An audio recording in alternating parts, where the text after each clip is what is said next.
मुख्यमंत्री मनोहर लाल ने हरियाणा में परिवार पहचान पत्र से संबंधित जानकारियां प्राप्त करने के लिए चैटबॉट ताऊ का लोकार्पण किया। मुख्यमंत्री ने प्रोएक्टिव दिव्यांग पेंशन की भी शुरुआत की। मुख्यमंत्री ने हरियाणा के पीडब्ल्यूडी विभाग के रेस्ट हाउस की ऑनलाइन बुकिंग से जुड़े पोर्टल का भी उद्घाटन किया। कोरोना के बढ़ते मामलों पर मुख्यमंत्री मनोहर लाल ने कहा कि सरकार ने पूरी तैयारी कर ली है।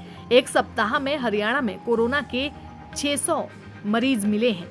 इसके अलावा मुख्यमंत्री ने कहा कि बेमौसमी बारिश की वजह से किसानों का काफी नुकसान हुआ है। किसान की सहायता के लिए सरकार हमेशा किसानों के साथ है। उन्होंने कहा कि प्रदेश में गेहूं की फसल को ज्यादा नुकसान नहीं पहुंचा है। किसानों की खराब फसल का मुआवजा मई महीने में दे दिया जाएगा। इसके अलावा उन्होंने कहा कि विपक्ष ने 10 साल के अपने कार्यकाल के दौरान मात्र 80,000 के करीब नौकरियां युवाओं को प्रदान की हैं। आगे बढ़ाया जाए। ठीक 25 दिसंबर 2014 जिसको हमने पहला सुशासन दिवस के नाते से कहा था और टेक्नोलॉजी के आधार के ऊपर चीजों को बढ़ाने का जो क्रम उस समय शुरू किया था, लगातार उसको हम आगे बढ़ा रहे हैं और आज भी इसमें 3 ऐसे जो प्रोजेक्ट हैं वो जिनको लॉन्च किया है वो आपके सामने आए हैं, जिसमें सबसे पहले तो चैटबॉट का ये जो एक सोल्यूशन ये दिया गया है। और हमको जैसे पता है कि परिवार पहचान पत्र भी अपने आप में एक यूनिक ऐसी एक चीज जो हमने तैयार की है, जिसका लाभ प्रदेश के लगभग 72 लाख परिवारों को उसका लाभ मिलेगा। अब इतना बड़ा प्रोजेक्ट स्वाभाविक है कि उसके अंदर प्रारंभिक कुछ जिसको कहना चाहिए कि एक निटी ग्रिटीज ऐसी होती हैं, जो कुछ ऐसी समस्याएं आती हैं, उनको हमने लगातार ठीक किया है। चाहे उसमें राशन कार्ड की बात हो, चाहे पेंशन की बात हो, चाहे चराई योजना की हो, इनकम की हो, वो पर्याप्त संख्या में हमने ठीक किया है। क्योंकि अभी एक ऐसा फ्रेंडली एक पोर्टल बनना चाहिए जिससे किसी भी आदमी को कोई भी जानकारी अपनी लेनी है तो कहीं भी वो ले सकता है अपने मोबाइल से उसको खोल करके। और चैटबॉट का जैसे एक सिस्टम होता है, इसमें आर्टिफिशियल इंटेलिजेंस और मशीन लर्निंग, नेचुरल लैंग्वेज, ये जो सारे सिस्टम होते हैं ताकि हमारे बोलने से ही और वो उसकी आवाज को पहचान ले और पहचानने के बाद उसका उत्तर वहां से मिले।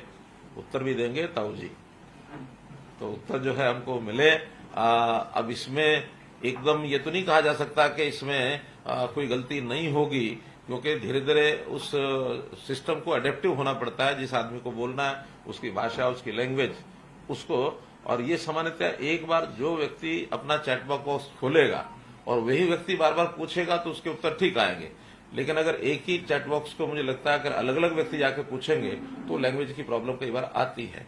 अब ये प्रारंभिक चरण है, जो भी चीजें इसमें होंगी हमारे टेक्निकल लोग इस पर लगातार नजर रखेंगे।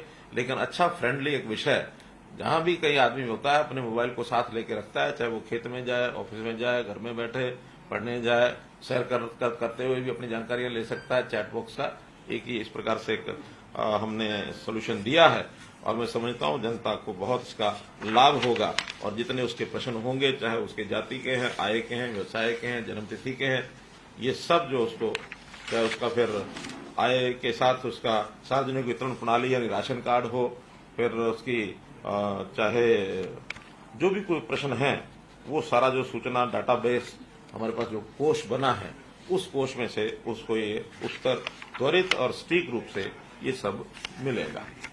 दूसरा जो हमने प्रोएक्टिव एक पोर्टल बनाया है वो दिव्यांग सेवा, दिव्यांग की पेंशन ये सेवा। और इस सेवा में अभी तक दिव्यांग को पेंशन बनाने में काफी कठिनाई आती थी। आयु के हिसाब से तो 60 वर्ष की आयु एक गणना के हिसाब से ऑटोमेटिकली व्यक्ति की गणना हो जाती है, लेकिन इसमें शर्त है कि 60% उसका दिव्यांगता सर्टिफिकेट होना चाहिए। जैसे ही 60% दिव्यांगता का सर्टिफिकेट डॉक्टर से वो प्राप्त करेगा, उसको अपलोड करेगा, अपलोड करते ही प्रोएक्टिवली उसकी पेंशन जो है वो घर बैठे बनेगी। इसमें कहीं किसी प्रकार की कठिनाई नहीं आएगी। और जो तीसरा एक पोर्टल है वो हमारे यानी जो जितने भी रेस्ट हाउसेज हैं, चाहे वो दिल्ली का हरियाणा भवन है, चाहे फिर हमारा गुड़गांव का पीडब्ल्यूडी रेस्ट हाउस है या पंचकुला का पीडब्ल्यूडी रेस्ट हाउस है, और जितने हरियाणा के लगभग ये 45 के आसपास रेस्ट हाउसेज हैं। इसमें शिमला का बेनवोली है, मसूरी का रेस्ट हाउस वो भी इसमें जोड़ा है। मेरे ख्याल प्रदेश के बाहर के तो 2 ही है इसमें। तो उन सबको जोड़ करके और जो भी व्यक्ति बुकिंग करना चाहता है उसमें जिनकी एंटाइटलमेंट है अधिकारी हैं या राजनीतिक जो लोग हैं, विधायक, सांसद, पूर्व विधायक, पूर्व सांसद, वो सब कर ही सकते हैं, अधिकारी भी कर सकते हैं।